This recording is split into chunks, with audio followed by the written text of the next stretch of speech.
Alright hunters, the brand new Game Feeders DLC has officially dropped in Call of the Wild, and today I'm breaking it all down for you. I'm going to show you exactly how all three feeders work, exactly which species each feed type attracts, I have the full lists, and the best ways to use them to pull in those trophies, plus some pro tips to make the most of your setups. Now let me know in the comments where you're watching from, and let's dive right in. Okay, so when you first purchase the Game Feeder DLC, you will get one of each of the three feeders for free with the DLC. So if you're a new player, that is awesome news. Now after that one freebie, you do have to pay in-game dollars for each of the feeders, and they are not cheap. But you keep them forever, you can move them around, they will definitely be put to good use. Now every feeder needs to be placed at least 300 meters away from another feeder. That is the closest you can get them to each other. It just literally will not allow you to place the feeder unless you are more than 300 meters away. And the maximum amount of feeders that you can put down on any one map is 8. Now that doesn't mean you can have 8 of each different feeder type, you can have 8 total feeders down on one given map at a time. So that means you can have 8 of one feeder, or you can have a few of each different kind, whatever combination you would like, to a maximum of 8 feeders per map. Now another really important piece of information is that animals will only come into the feeder when it is their particular feed time. So if you want reindeer to come into the feeder, you need to look up their feed time, change the time, and go and check your feeder. Now, a lot of animals have more than one feed time. If you're trying to get a specific species into the feeder and you change it to their feed time and they don't come in, what I would then recommend doing is changing the time to a different one of their feed times. They might just like one feed time more than the other. And basically how it works is animals travel from zone to zone. You want to place your feeders basically on that travel route. If they come into contact with your feeder, there's a good chance they will remember it, and then when it is their feed time, they will come to the feeder instead of to their feed zone, and that is what you want. Okay, so the first feeder we're going to have a look at is the bait barrel. Now bait barrels cost 10,000 in-game dollars once you do use your one freebie that comes with the DLC. The bait barrels weigh 10 kilograms, so before you go and set up any of the feeders, what I would actually recommend that you do is purchase a backpack. So when you go into the store, go to consumables, and then go to backpacks. There are a variety of different backpacks, but I would actually recommend purchasing the Summit Explorer 6000 pack. It is 20,000 in-game dollars, but you will have it forever. And what it will do is give you 9 extra kilograms of carrying capacity, which is amazing. And this will increase your noise by 9%. That sounds like a lot, but you know what? I've been grinding with my backpack on, and it has made no difference. So I say wear a backpack. You will totally be fine. If you're not comfortable hunting with it on, take it off later, but you definitely want to wear it when you are setting up. And this is the backpack that I am currently wearing. So basically, bait barrels are the heaviest of all the feeders. These are meant for attracting scavengers. So they will attract bears and pigs, wild boar, any of the pig species basically. So they're great for attracting those to hunt them, and they're great to keep the bears away from your box feeder. Bears can destroy box feeders, but if you place a bait barrel 300 meters away from your box feeder, the bait barrel will attract the bear as opposed to the box feeder attracting the bear, and then you will not have to pay to fix it. And let me tell you, it is not cheap to fix. Okay, so I have a bait barrel right here, and I have a pile of bears. Now they should say feeding. I don't know why they say traveling. I think they're just a little buggy right now. But look, they are right by the feeder. They are definitely feeding, and it has gone down by 1%. So you can always tell if a feeder is being used if the amount of feed in it goes down, except for with the post feeder. With the post feeder, you don't need a snout in order to get the feeder to dispense food. It just automatically dispenses food. So just because it goes down in feed does not mean that it is being used. But with the other two feeders, the box feeder and the bait barrel, when it goes down in feed, that means it is being used. So this one's at 72%, so that one is definitely getting used, and right now we're at 99, but it will definitely go down. And right now, if we want to shoot some bears, we have a bunch of them.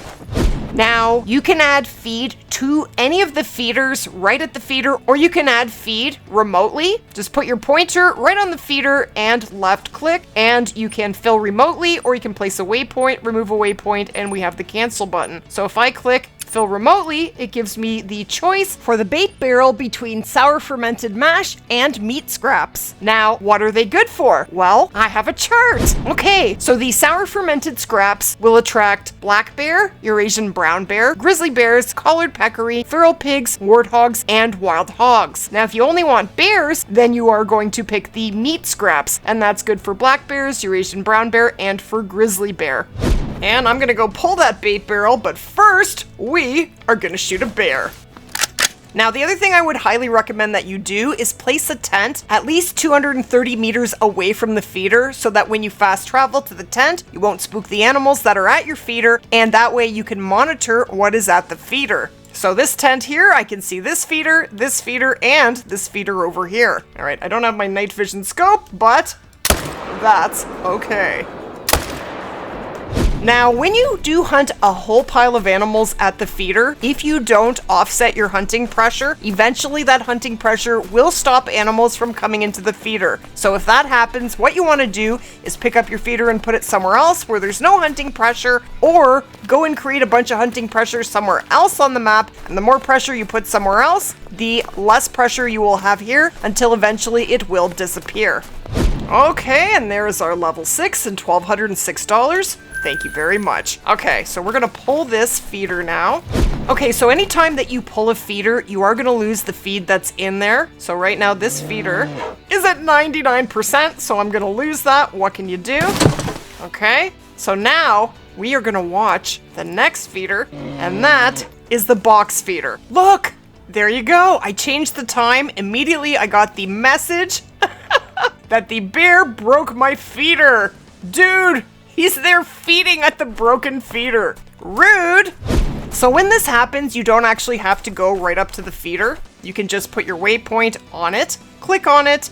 You can repair remotely. It is $1,200 in-game dollars to repair your feeder. It's not cheap. And then you have to pay for feed again. So I fixed it, and now we're gonna refill remotely, and we're just gonna put the fortified pellet feed in, and it is now fixed. Okay, so let's go back to the tent.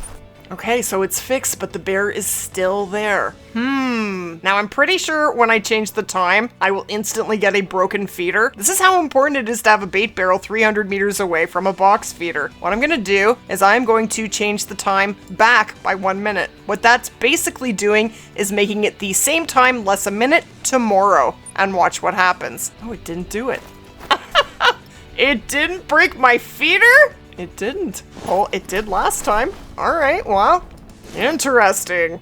Okay, so we are now gonna put down a box feeder. You can go right up to it and refill it, or you can do it remotely. And we're gonna put in the multi-grain flake mix this time. Done! We're gonna go back to the tent so we can monitor it. There it is. One of your game feeders has been damaged and is now in need of repair. Check your map to locate it. Oh, it just got it again. They got both of my box feeders. That is crazy. So it really is important to put down a bait barrel 300 meters away from any box feeder. Otherwise, the bears are gonna destroy it. So now, I'm gonna remotely repair it for $1,200. I'm not actually gonna do that until I place a bait barrel, but then I will repair it and add feed to each of them. And that is gonna cost almost 2,000 in-game dollars for each broken feeder. That's a lot. Okay, so I left the map and I came back, and look what we have, a pile of wild boar.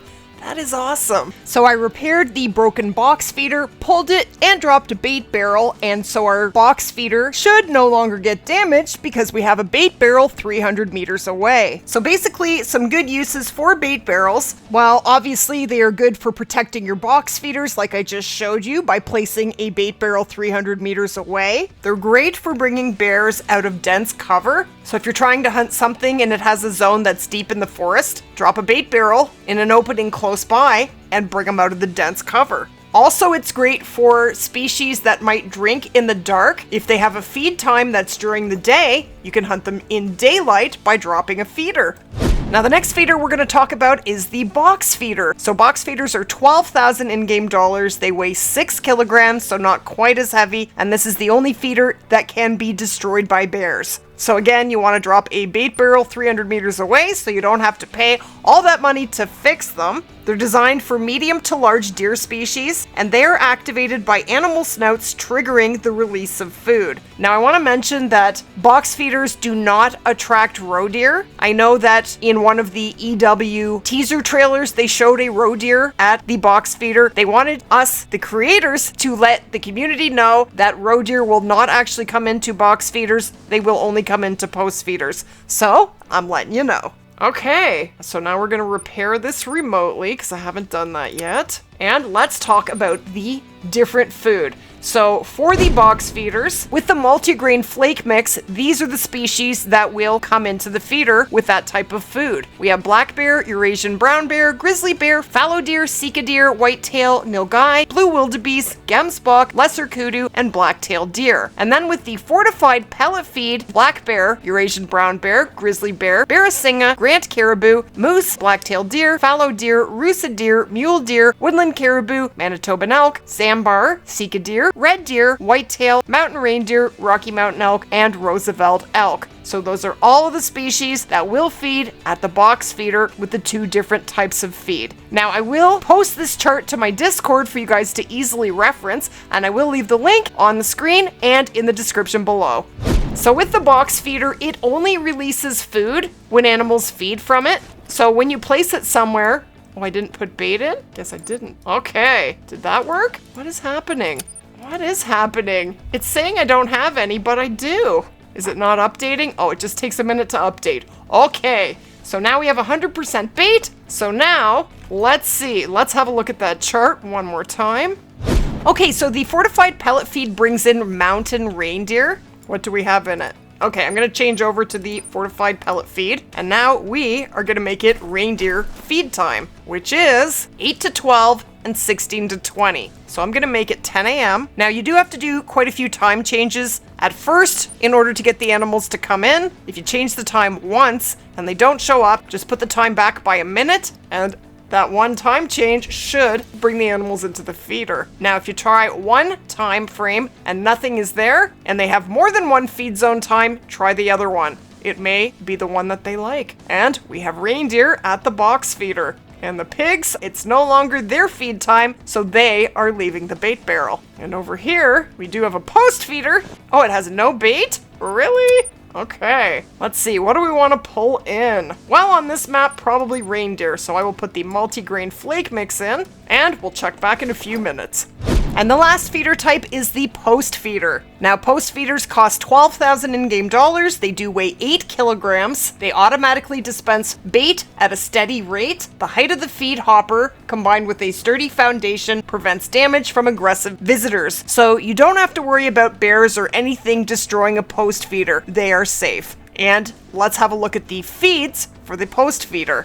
Okay, well, this is a very, very long list. I'm not going to read every single species, but here is what will feed at the 2 different feed types, multigrain flake mix and fortified pellet feed. And rabbits come in, which is very cool. I've had a lot of people ask me if birds will come into the feeders. I don't see any birds on any of these lists, so no birds. But lots of deer, not too many antelopes. There are wildebeest and gemsbok and kudu and nilgai. A lot of great one species, fallow, whitetail, moose. But again, I will post this to my Discord so you can easily reference it and know which feed type you need in order to attract that certain species you'd like to hunt. So because the post feeder attracts way more species than the other feeders, it is definitely the most effective feeder out of all 3 of them.